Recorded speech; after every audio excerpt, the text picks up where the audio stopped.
Бүгінгі осы сабақтың несі тақырыбы ойлықысы немесе оқиғасы. Ойлықысы деген міне мына жерде көрсетіп тұр. Свеча туралы ақпараттар. Оқиғасы деген екеуі екі түрлі нәрсе мысалы. Ойлықысы деген open, low, high, close. Яғни мына жерден ашылып, потом lowға барып, потом жоғарыға барып, потом жабылды.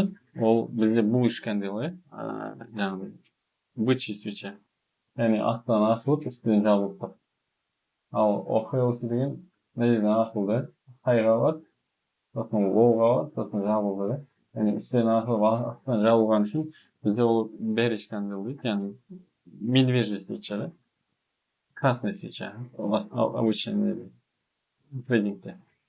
Яғни екеуі екі түрлі свеча, бірақ екі түрлі аталады. Бірақ деп қойған, екеуі екі түрлі аталады, біреу ойлықысы, біреу оқиғасы.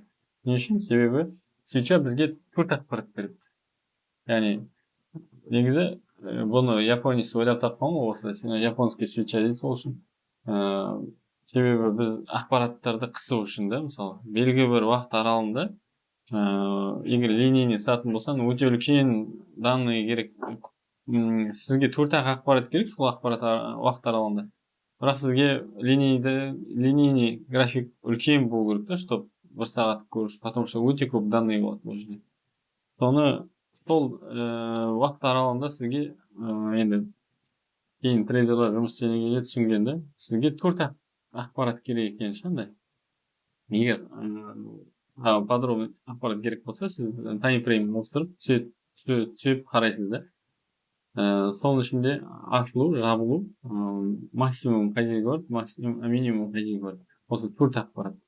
Міне мына жерде көрсеткендей, свеча төрт ақпарат береді. Яғни біз айттық қой, прайс, яғни ол ақпараттың барлығы еще неге байланысты да, мысалы ценаға байланысты ақпарат. Бірақ бізде астында уақыт болады да, мысалы уақыттың несі, графигі болады, шкаласы болады.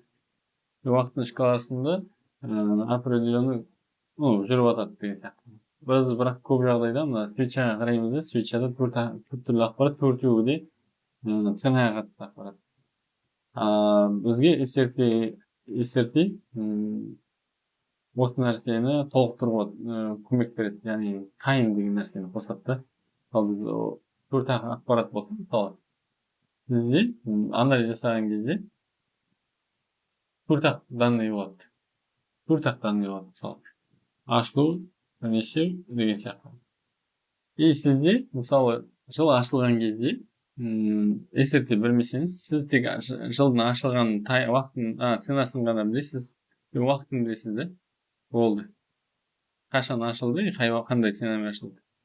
И SRT-дан рейндж екен білмесеңіз, ключевой зонамен жұмыс істеп, разворот болады, ол рейндж, яғни айында несімен жұмыс істейтін білмесеңіз, сізде төрт ақпарат болмайды басқа.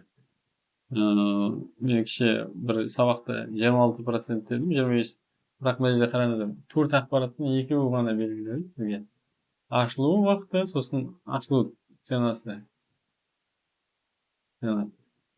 И бізге, жоқ, кешірім сұраймын. Негізі цена бойынша бізге бір ақпарат белгілі. Ашылу ценасы. Біз уақытты есептемесек егер. Сонда біз оның минимумы қашан болатын, максимум қашан болатын білмейміз шыны керек ше. Сол себепті бізге үш ақпарат белгісіз болады да, төрт ақпарат белгілі болады. Төрт ақпараттың үшеуі белгісіз, біреу белгілі, яғни төрттен бірі ғана белгілі болғаннан кейін, ол бізге 25% не береді таңдай. 25%-ын ғана білеміз да, осы свеча бойынша ақпараттың. 25% өте көп пайыз емес негізі шындай. Риск алатындай, несетіндей. Сондықтан біз көп жағдайда трейдингте шатасатынымыз, миымыз, қайда баратынын, қайда баратқанын білмейміз да, направление туралы білмейміз. Трейдингте направление білу, именно долгосрокта білу өте жақсы көмектеседі. И мен айтып жүргенім, SRT үйренсеңіздер, проптардың айырасыздар деп. Если вы направление бетіне да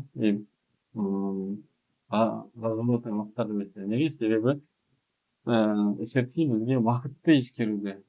Яғни бізде төрт ақ данный болса, мысалы ашылу уақыты, жабылу уақыты, максимум, минимум уақыттар болса, бізге SRT айтады, уақыт деген нәрсе бар дейді. И сонымен бірге уақытты ескерсек, міне бізде ашылу уақыты, минимум уақыты, максимум уақыты и жабылу уақыты. Бұл кезде бізде уақыт бойынша төрт ақпарат, time да, price да, мысалы price бойынша open price, low price да, мысалы high price, close price. Яғни біз тек қана осыларды білетін едік қой. Енді бізге не айтады, мысалы уақыт қосып беріп жатыр да, time. И то же самое. Open time, low time. Сол кезде бізде 8 ақпарат пайда болды. Яғни біздің немізді өсіп жатыр. И біз мына айымды, SRT, candle is a range деген білімдерді қолданып, біз ықтималдылықты арттырамыз қазір. Мына төрт данный қосылған кезде, яғни міне ашылу уақыттары не істеу, яғни бүйтіп алсақ болады оны былай. Біреу. Соның ішінде міне ашылу, минимум мен максимумның уақытын білу, бұл сіздерді развороттарды ұстауға, именно кешегі айтқандай берік пен серіктің мысалындағыдай, өткен сабақта айтқандай берік пен серіктің мысалындағыдай, сіз дұрыс уақытта кіруді үйренесіздер де, осы уақыттарына именно минимум мен максимумның уақыттарын білсеңіздер, қай кезде разворот жасайтынын ше. Оны қайдан білеміз? Біз айымды бүкіл нені артында айымды алгоритм орындалатын, және ол определенный ключевой зонамен жұмыс істеп манипуляция жасап барып разворот жасайтынын білеміз.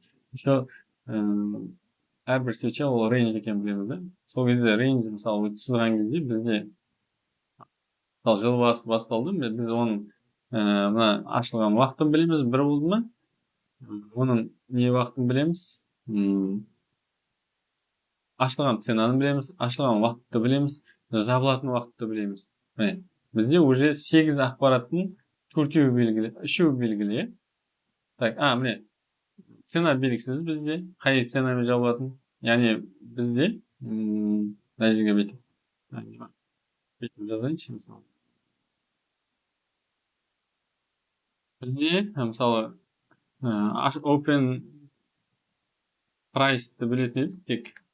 Енді бізге open time болсағына open time-ді білеміз де, мысалы. Сосын close time-ді білеміз. Яғни жабылу уақытын білеміз. Потому что білеміз ол жылдың соңында білетін де. Енді тағы қандай ақпараттарды біле аламыз? Біз міне ашылғаннан кейін екі жағынан ключевой зоналарды анықтаймыз. Сол жақтың қай жағына келеді, сол жерден разворот жасап подтверждение берсе, біз сол кезде low price примерно, енді прям не айтпаймын, но даже жақын да. И low time'ді сол енді біз білдік қой, мына жаққа келіп жұмыс істеді, сол разворот болады, значит болса біздің разворот минимумымыз жоғары келсе ол high болады, high time, high price деген сияқты ғой. Яғни біз қай жаққа барса да әйтеуір қосымша екі ақпаратты білеміз. Сол кезде біздің общий ақпаратымыз 5 болады. Потом біз примерно қай жаққа дейін барып бұрылатынын тоже білеміз. Потому что мына жақта ключевой зоналарды анықтаймыз. Потому что цена от ликвидности к ликвидности идет, да? Мысалы, бір ликвидности екінші ликвидностьке барады. Сол ликвидностьтарды анықтаймыз да, примерно сол уақытта анықтауға болады. И бізге примерно тоже high time, енді 100% демей ақ қояйын, бір 50-50-ден дегенде бізге примерно табуға болады. Когда біз астынан білеміз, үстінен де табуға болады. Ол уақыт өте келеді. Сол кезде сіз 4 ақпараттың біреуін ғана білетін едіңіз, қазір 8 ақпараттың примерно 6-ауын ертең мына разворот болған кезде, мына ликвидностьпен жұмыс істеген кезде уже так ұстаймын, так 5-еуін білесіздер, и мына хайға барған кезде примерно уже 7-еуі болады. Сол кезде сізде тек нені білмейсіздер, жабылу уақытын, жабылу ценасын білмейсіздер. Енді мына нәрсені анық білу, түсіну, оны сізге осы развороттарды ұстауға көмек береді, жақсы көмек береді. Сондықтан осы нәрсе сіздің вероятностарыңызды арттырады, развороттарды ұстауға. Түсіндіңіздер ғой? Сондықтан яғни candle is a range деген нәрсе бізге уже определенный білім ғой ол. И сол білім бізге определенный сол білім арқылы біздің ықтималдылығымыз артады. Осы определенный жыл бойынша, апта бойынша, ай бойынша біз уже көре аламыз. Примерно рамка сызып деген сияқты. Қазір кейін сабақтарды көрсетемін, оны кәдімгі графикте қалай көрініс табады деген сияқты. Сондықтан осы сабақ міне осы OKLS, OLKS деген нәрсені түсініп, әрбір нені сызып, мысалы рамка қылып сызып, мынандай свечаны бір айлық любой график аласыз, бүйтіп жазасыз. Мына бір айлық болса, мысалы осылай сызып, келесі неге дейін бүйтіп свечаны көрініп тұрады өзі. Келесі неге дейін бір айды сызып, ішін қарасаңыз, мысалы годовой сызсаңыз, апталыққа там барсаңыз көрінеді. Дәл осындай нәрсе, осындай не болады, сызып көрсеңіз болады, практика жасап. Бұл кезде сіз түсінесіздер OKLS, OLKS деген нәрсені.